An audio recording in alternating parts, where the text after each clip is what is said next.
Welcome to the Wally Show Precast. All the stuff that we did not get to during the course of the show today, also streaming live because Bekah loves it so much. Bekah's on a tear today.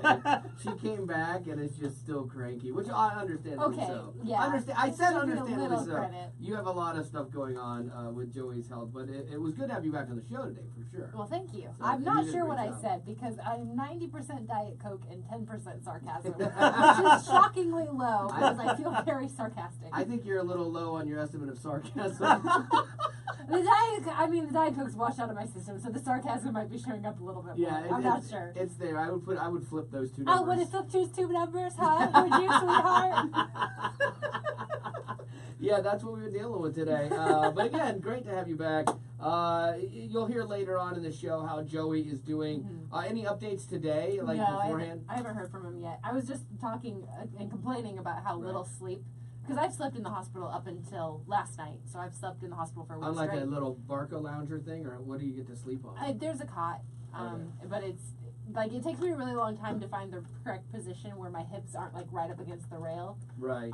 I took a sleeping bag to put on the cot, and that upgraded it. Anyway. I hate being in hospital. Oh, it's bad. And I was just telling them that like I feel more tired than ever just because the constant interruptions. Like they come in at 1 a.m. Like I get it if you have to turn the lights on for like a blood draw. Like that makes sense. Please make sure you find the vein. Sorry. But I'm listening to you tell this heartfelt story, and all I can think of is this is like Home Improvement, and I'm talking to Wilson because all I see is like your nose and your eyes over my computer monitor. I didn't mean to derail and my angry fruit expressions with my eyes. Yeah, I feel like Tim the Toolman Taylor right now. But I don't know what it is about this day, but they cannot get their act together with the timing, and it's stopping. And every hour on the hour, they come in and they flip on all the lights. They're like, "Hey, you doing okay?" And I'm like, "Shh, it's 1 a.m." Yeah, I literally shushed a nurse one night because she was so loud. What did she do? She got a little quieter, but then the next time she comes, she's like, "Hey, baby, how you doing?" She calls him baby, or us baby. I don't know. That's nice. Oh, it's too much. I'm tired. Okay. He's doing well though. He is making the correct steps. There's still a few things that he needs to like work his way up to regular food and work his way off the pain pump. He's still in a lot of pain, but he's gotten a couple tubes removed. Nice. Still has a couple left, but he's getting there. Zach and I were kidding this morning about how they find out if everything's going well with him is they just make him drink water and see where he leaks from. No. Like a cartoon. So that's good. That's good. I'm glad that he's on the mend and will hopefully be home soon. Do you remember how Zach can't do anything right and everyone's complaining that the audio doesn't sound right? Oh, right now it is? Yes. Dadgummit. On the Zach. Facebook Live. There was a firmware update it required, and so I had to change some things, and it changed on me. We should be good now, I think, hopefully. Okay. Zach's on my list. I can't even get Facebook up. I know. What's Facebook going. isn't working on one, but anyway. Fantastic. And me over here, I'm just blissfully unaware. I'm still Seriously. smiling for the camera like it can see me or whatever. Don't care. How are you the most peaceful person right now? Because I have to be. You're just like, Here's what happens with me. I am normally the crazy lightning rod that overreacts about everything, and so normally that's me. But typically, when other people start doing that, then I take that role of like the voice of reason, which is odd. you just need someone to be wired up, to be wired. Oh, Paul just said it's good now. Okay, good. Thanks, Paul. Yeah, I need to text him real quick. I'm sorry. This will take Grandpa a second because he texts with his fingers. I texted with He my actually thumb. types like, with Yeah, only his pointer fingers. Yeah, he cannot do thumbs. Are you Wait, just one at a time. He doesn't do both. Just one. here? Yes, he does it with one hand. Yeah, I use one finger for it. It's my texting economy. 4 All right. hours later, JD writes. Yeah. Yes. Okay. All right. So now he's texting a whole bunch of stuff. Okay. So let's get to some of the emails from birthdays and things like that with the birthday question. Because again, when you ask for a birthday shout out, you got to ask a question. And this one is like, "Hey, my name is Sydney, and it is my birthday today. Would you please wish me a happy birthday?" Happy birthday! Lady Sydney from Sydneyland. Happy birthday. Sydneyland. That's yes. Faithful potty for 5 years. Graduated from college last spring. Spent all summer in LA learning the film industry and just landed a job in her high school in her hometown of Portland, Oregon. Congratulations. Yay! She's like, yeah, I get to do some of the stuff like lighting and stuff for plays that I've wanted to do. So I'm using my theater degree. Oh, that makes my heart happy. Someone using a theater degree. Yes, it's like there's hope for my daughter yet. Yay. And let me see here. For my question, my tax question, what can you do, or what do you all do when you have creative or writer's block? That is a fear of mine that I'm going to run out of ideas one day. And that, like, every morning, let me see if I have it. You can see it on Facebook. Every day we have a sheet that looks like this. It's a grid of what we're going to do on the show throughout the day. And so, because you do, I know we try to make it sound like we are winging it, but it's very planned, believe it or not. And so I have a fear that I won't be able to fill in all those boxes on that grid one day. That I'm just going to be like, I'll wake up and be like, oh, that's it. I got nothing. Yeah, your nightmares are empty boxes. Yeah, 100%. Terrifies me. And some shows, it plans itself. It's so fast, it's easy, and it just rolls. And then others, I'll stare at that sheet for an hour after the show, going, what do we do? And so that's my big thing. A lot of times, like, to get out of that, though, I find I have to change location. Mm-hmm. I have to go somewhere else, or even as trendy or as trite as it sounds, like, go to a coffee house and just sit there and watch people. And a lot of times you'll get inspiration from that. You'll see people doing something and it spurs your thoughts, or you'll hear a conversation. You're like, oh, okay, I could do that. So getting out of that location helps. I've also felt or learned that it's really good to have a running cheat sheet, like, because you're going to have inspiration strike at random times, and make sure that there's somewhere on your phone where you can store it and then go back to it when you have that writer's block or creative block, to kind of maybe, even if you don't use something from that list, because sometimes they're dead ideas, but to at least look at it and be like, oh, but you know what that reminds me of. But here's a tip: take good notes, because I have one of those cheat sheets, and then I go back and look at it, and I'm like, what does husband pancakes mean? Yeah, like, exactly. I literally have no clue. Yeah, cat litter? Why would I be talking about cat litter? Yeah, you got to make a few different notes. One of the, like, I was doing a thing for a class I'm teaching on storytelling, and we were looking at Pixar's 22 rules for storytelling.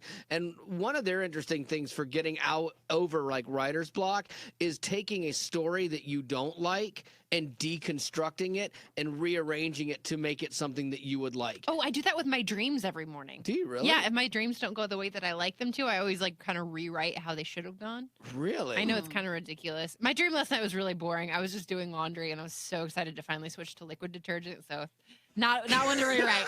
Yeah, that one to make it to a film. That was pretty much yes, it was there. Everyone just got sad about their own lives there. All right, so Sydney, happy birthday to you. Jess. Or Jesse.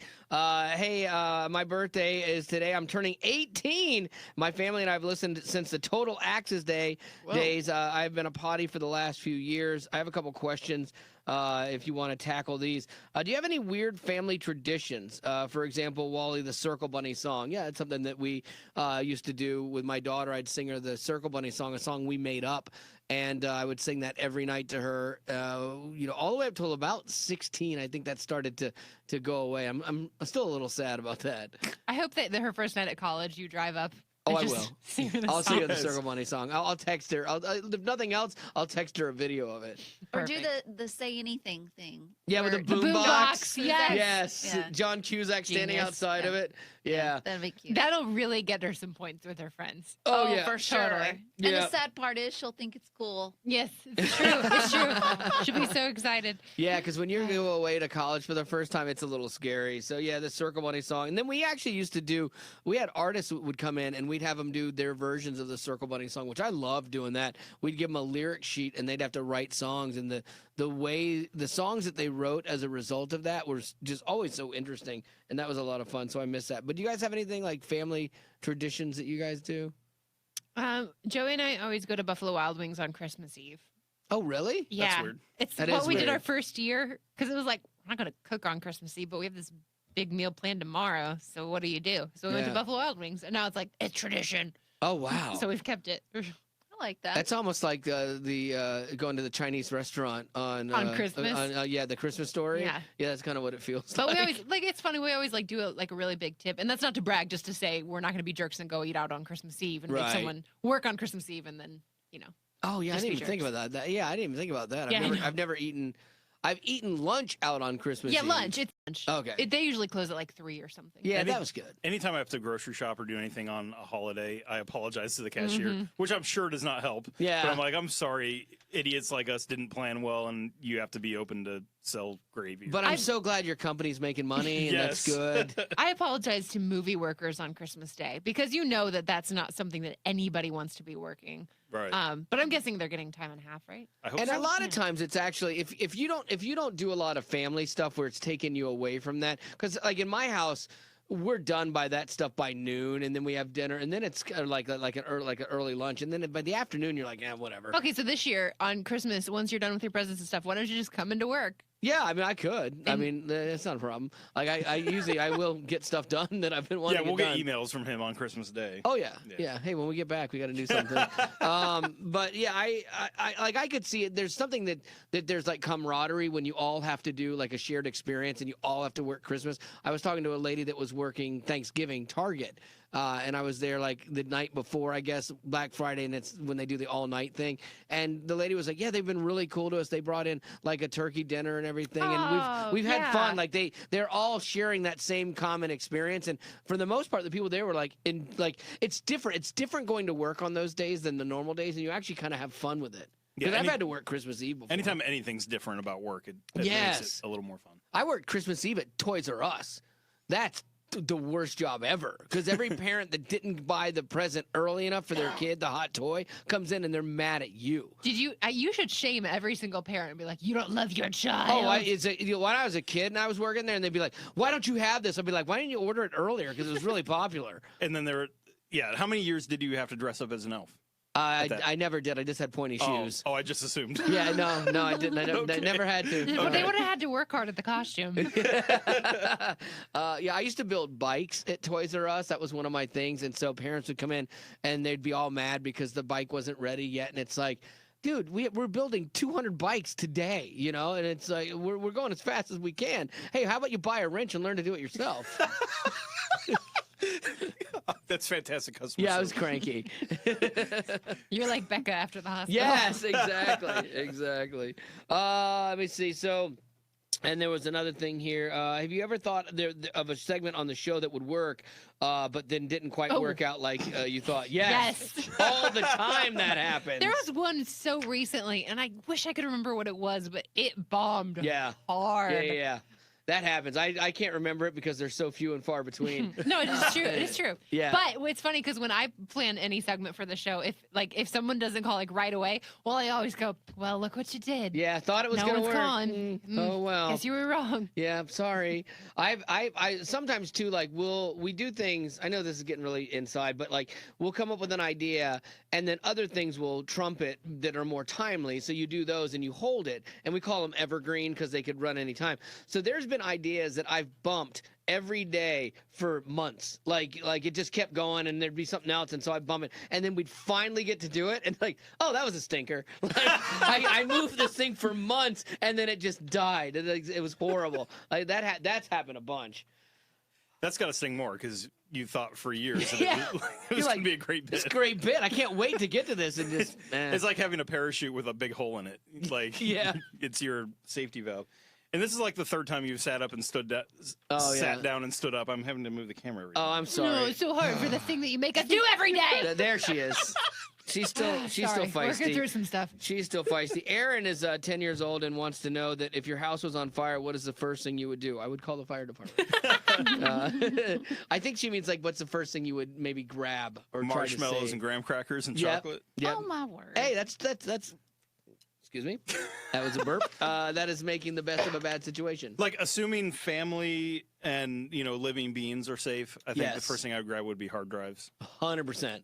Like I have mine. Like I have one of the iMacs, but I have a backup drive on it, and so instead of grabbing the whole iMac, I would just grab the backup drive because you can replace the computer. Although before I had the backup drive, during tornadoes, we have to all get in an interior wall, and it's just the bathroom where the toilet feature is. And I've got a Mac, a giant laptop, or a giant iMac in there with me. Haley didn't fit in there that time, but no, I'm like, you can't. There's not enough room for you and the computer, Haley. Tuck and roll, tuck and roll. That's terrible. I did realize one time after like doing that, because when I was in Georgia, we had a basement, so we'd go down there and play pool, and like we had food and stuff. It was like great. Oh, no I big miss deal. having a basement. That's just that's mostly a Tennessee thing because the rock is so hard to drill into, so it's expensive if you do have to build a basement. Yeah. But I grew up in Illinois, and so every house had a basement, and ours was finished, so that's where our family room was. Mm-hmm. It was fun. Yeah, it was fun. Like it was just it was like there was a designated area of the house where you could kind of go relax almost. Whereas now I feel like my living room, we do so many other things in it, which is weird, I know, but I don't know. I miss having a basement. I would, so like now though, when we have to hole up in that toilet closet basically, and there's the three of us in there. Oh, and actually there's the three of us and two cats, plus my hard drives and what have you. It wasn't until just recently, like the last one of these that we had, that I realized, why would we not bring food into this and water? Like, we got all this other stuff. Marty's got pictures and stuff, and, like, no food or water. I'm like, because if we get trapped there. So now I've started grabbing a few bottles of waters and gummy bears. You should just keep that stuff in your bathroom. Like, you should build a cabinet just There's for tornadoes. There's a weird thing about that feels gross, though. Like leaving food in your bathroom, especially in the toilet room. So, okay, so storing it in a cabinet in the bathroom is weird, but eating it in the bathroom is not weird. I'm only going to eat it if I'm trapped. It's dire circumstances. Yeah. Like, I'm not going to eat bad. it. Like, I don't eat in the bathroom. You could totally be trapped in a room with gummy bears and not eat a single one. You totally could. Not that. Don't ask that bag on my desk, because that is not true. That bag will tell you. I tried to too. I tried so hard. The bag that from Germany that Dean gave us. Oh my goodness. Oh, he sent you some sugar-free ones that he wants thanks you for sharing. Yeah. No, I have them for you still. Sure. That he wants you to eat a lot of them. I know you're not going to eat them. No, I won't. But because they're sugar-free. But yeah, we want to see you eat them. Oh, this sounds like a trap. Nope. He sent them to you. With no I'm note. going to warn you. No, with no note at all about diarrhea. Shut up! I warned you about it. Apparently, sugar-free items are often a diuretic. And if you want some entertainment today, you can look up the Amazon reviews for sugar-free gummy bears. Oh, gosh. So funny. It's bad. It's long. It's very descriptive. Yes. So be warned. So but very funny. Don't eat the sugar-free gummy bears. All right, let's get on to some of the stuff that we didn't get to during the show. Like, Lisa, Betty Rock, you are up first. Yeah, mine is about Jennifer Lopez. You know, she was dating Drake. I don't know if she still is, but there is a big age gap between them. She's 47, and I believe he's younger than me. He might be 29 or 30. So, a big difference, 17 to 18 years. Half plus 7 is the rule. But that's for guys. And I know. I wonder if it's different for girls. I don't think so. No, because it makes more sense for the woman to be older, honestly, because they live longer. Mm-hmm. But I'm anyway. doing the math. Double standards. yeah, but guys What's the don't double take standard? forever to mature. So then He could be gosh, 30 and waiting still fit forever. in that window. 30. He could be 30 and fit. It just depends on the people, too. Anyways, people have been saying you're dating all these younger men. Like, you need to stop this. But she was on the Ellen show trying to defend herself. I don't date younger men. It's not like you have to be younger. It's not about that. I just meet people, and then if I go out with them, I go out with them, and if I like them, I like them, and if I don't, I don't. It's just, it's about the person, you know what I mean? It's about who they are. It has nothing to do with age. I love studio audiences. They just woo anything. Woo! Yeah, I've dated. Woo! Yeah. Yeah, I did can see date that the P. older Diddy. you get. He was older, and then her husband Mark Anthony was older. I'm trying Yeah. to think of the other ones that were younger. The They older did you ask her get- a couple, like what she thought about some of the younger celebrities, and she really liked Harry Styles from One Direction? One Direction. And he's Oh. like 23. That's a disaster. Yeah, that's crazy. I mean, Yeah. the older you get, it does get less about age. Like, if you're 49 and you're dating someone that's 30, like, that seems, you still don't have the same frames of references for things, but it doesn't seem that bad. I don't think so. I Does think it? I think it's gross that you brought up your age and Betty's age, but whatever. I didn't even think of that. I What? was trying to think. I guess that's our ages. Ew! I would. Ow! Well, don't say ooh. What is wrong with you? I was just pulling out ages that had a gap. I will pick being single the rest of my life, please. I was saying, I was pointing out.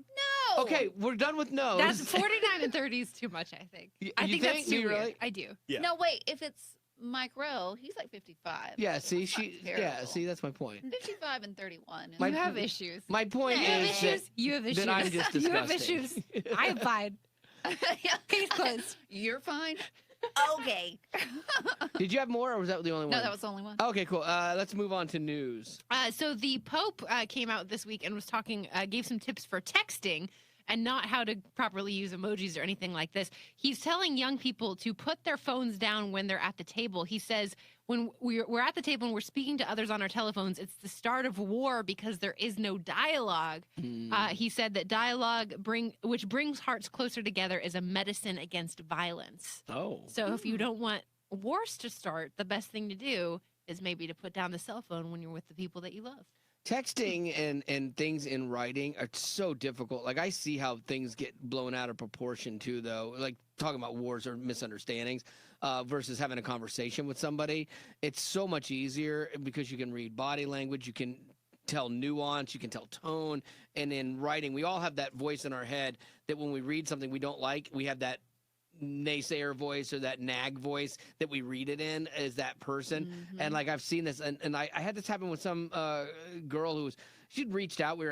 She was asking me questions, and it's been going on for a year. And she'll come back and forth, and times that I tried to help her, and so I gave her some advice the other day, and she just was like, "This is the last time I asked you for personal advice." I'm like, "What in the world?" Like, okay, you obviously took something wrong in what I was saying, and she was just so bent about it. And but that happens in writing all the time. No matter how careful you try to be, somebody will always take it badly. Well, that's what we talk about all the time about posting political things on Facebook. Right. Because if I read something from someone who I don't agree with their political views, I'm going to read it like this, and they're so angry. But if you have a conversation with someone you don't agree with, I think you can both learn a little something and learn where they're coming from and why they support this or that or why they think the way that they do. And I think that that's more beneficial. And I think that's what the Pope was saying in this was, wars are started when you're not really communicating in the most effective way. I saw this video from this guy, Simon Sinek. He was talking about millennials in the workplace, and he was like, I think you should ban cell phones from meetings.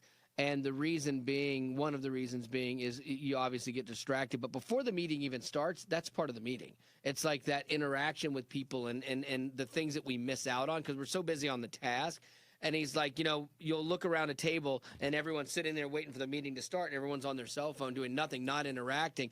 And his thing is like, that's where you learn about people. That's where like, hey, how's your dad doing? Your dad okay? And then that's where you connect. And then that makes you ultimately can make you more productive in the long run because you see people as people and you care about them and you might work together better as a result of that. I'm totally fine with banning phones before meetings, but I want it during because our meetings can get pretty boring. I know. That's why you guys take pictures of me sleeping. Yes. there could almost be a whole gallery of those. Well, they schedule meetings after we've been on the air. It's like the end of our day, and I get tired, man. I nod off when I get the least bit bored or the thing stops being about me. Like, Exactly. That's your first cue to tune out. I know. It's like, are we talking about another show? All right. Did you have one more? I do. This one is just for Betty. There's a cat that the Boston Police Department had kind of taken in as their own. This cat just started showing up and was always around the precinct. And so they named it SWAT Kitty, like, Cute. the SWAT team. Yeah. Yes. Very cute. So that's been for about 4 years, but recently there's a couple months where the kitty stopped showing up. So they don't know what happened to SWAT Kitty and they're afraid. But they realized that because it was getting cold, SWAT Kitty didn't have anywhere to go. So they spent time, they stayed late after work and worked on weekends to build a special condo outside just for the kitty so she could stay warm. That's precious. Isn't that Why adorable? didn't they just let her stay inside? I don't know. There's probably some rule against that. Probably. Yeah, I'm sure there's a rule. There's But- dogs. Why can't there be But cats? they're trained to hunt people. They're actually working. Yeah, they're working dogs. That's wrong. I would love to have a trained police working cat, yeah. that you're like, you got a burglar hold up, like, don't make me send the cat in there. All you gotta do is throw it at the guy's face, and it like claws his eyes out. Get it wet first, so it's really mad, Yeah. and then just chuck it at him. But then criminals will start carrying laser pointers. Yeah. It's very easy to get the cat off of you. Cat burglar, meet cat burglar. Oh, I'm so glad she has a place. Yes, the condo was described as having a spacious studio interior layout, a large deck for outdoor dining, and glass sliding doors offering panoramic city views. They made it that nice to make everyone that they arrest feel bad about being in jail as they walk them past the cat condo and throw them into a room where there's one toilet and 14 Cute. people. Yeah, that ought to be fun.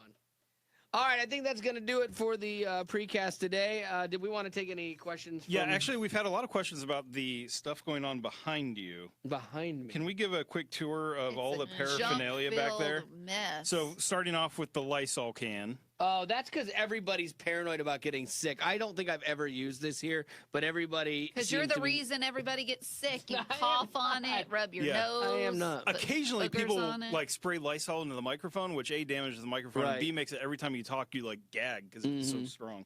Yeah, so that's that. Then over here above that is my book of CDs. So like when you hear beds, oh, there's one, the Christian birthday bed. Yay! That's Different what- things, confession session. That's what someone pointed out. You have so many CDs in the digital age. I know. Yeah, I know. it's old school. Let's Well, explain because that. we don't have enough outputs on the board. If we had more outputs on the board, I would put beds on them. But we don't have enough channels on the board to actually do that. So Unless that I we can got go rid back of the and two forth. CD players, right? No, Then we'd because have they enough. don't have them in media. So it's not the touch. board; it's The media touch yeah, is the yeah. problem. They Yeah. need to spend another $8 on an audio card. No, I actually think it's an expensive card that Yeah. they'd have to buy. And there's something comforting to you about the old school. Yeah, I mean, I And just CDs are digital still, people. Let's Yeah. not be so judgmental. yeah, that's how I work. All No right. one was being judgmental except you. Guys, calm down. Stop judging me. There's an old 1980s video monitor here. Yeah, that- we've had a lot of questions about that. Oh yeah. It's so I can play Tetris or Galaga. No, it used to be hooked up to cameras that were in the front and the back of the building, and Not now that we're telling you where all the cameras are. There's other cameras too hidden that you can't They're see. everywhere. Yeah, They're and everywhere. alarms. Yeah, don't- and Yes. secret spies in the ceiling. So don't murder don't- us. yeah, And don't rob us. well-trained cats, Yes. strategically positioned. And then my piles of CDs, and then that's the CD players, and then Vox Pro, and then my purple juice, which I need. That gets me through the show. So that's my little area. Yes. We'll get Becca to talk about that lovely glass thing that's over there that she loves. Colby, the intern, made that. And we still have it It's in here, still here. too. And it's right in Becca's eyesight, her line of sight. I didn't even know it was still there. It's gotten a little like mixed up. It's because it was like Can a you show us? We layered can't see it on effect, camera. but now it's all like mixed up because it used to be like water and then And the water beach. was on the top. Or the water's still on the top. The it water's just, in there, It just yeah. looks gross now. Yeah, Becca didn't like Colby. Let's rephrase and Hey, say we've all had interns we didn't like. I didn't like Sparky McAwesome. Zach didn't like Becca. Colby tried every single day to take my job. Yeah. So I had my reasons. It was a joke that was funny was- the first day. right, but was then layered with serious all Yes. through it. Like even I could see it. I'm like, I would okay. say there's one morning we were in our office and something on my computer wasn't working right. So I stepped into the studio right next to our office and she comes in, she goes, "Oh, is Becca not here? I could totally do her job." I was like, "I'm right here." And I probably said some things to her that I shouldn't have, but I got a little tired of it. But I shut it down. So I do know there was one time. Yes. I remember that. Yep. Anyway, Someone don't cross asked- me. Someone asked if that window leads anywhere, if it's fake. Oh. You see a vet clinic. Yeah. It's pretty And for much some it. reason they have chicken coops outside there. Yeah, That's so nice. we can see chickens. We're and in the that's- country. Sometimes those chickens are loud in the morning and it scares me when I'm coming in. Oh, You hear yeah. a noise and you're like, what was I that?" hate not being able to see out very well. Like I have to keep that closed because the light shines on the board and you can't see it. But like I love being in a studio where you have like windows and you're up a little bit and you can look into the city and stuff. I miss that because this one thing of a hill and a brick wall is kind of a bummer. Becca, do you hate the chickens because you think they're saying your name? Yeah. That's how we used to call her. Do you remember that? Yeah. Some of us. I do remember because I used to have Betty's job and I came running every time. And I now know. when you're like, "Betty," she's like, "What?" Yeah, yes. Yeah, and there's a remember difference that. between the two of you. There's But Betty definitely- works in here now. I know. That's that- a new thing. She that just happened moved when I was in gone. while I you like were it. gone. Yeah. Oh, thank you. I like having you around more. Thanks. Yeah, I moved in here because I was in my back studio, but then Mhm. I was like, dang it, you're going to see me more. Yeah, and you're lonely, and so you came in here to hang So out with made us. it happen. I know. Well, it's good to have Here you I here. am. Yay. Yay. Still as enthusiastic as ever. It's infectious. All right. Any more questions, or can we call this thing? I think we can call it. Yay. Thank you, Facebook Live. You're the best. And that's going to do it for the precast. On with the podcast. Or you can do a postcast. Oh, yeah, postcast. Which apparently we did not do yesterday. It was pointed out. Oh, really? Ugh. Wow, they don't miss a thing. Holy Oh, cow. and let me remind you again, I don't do the podcast. Betty does. Stop emailing me. You can email Bekah No. at BEKAH. Well, that's going to do it for your podcast today. And as always, thanks for being a pod.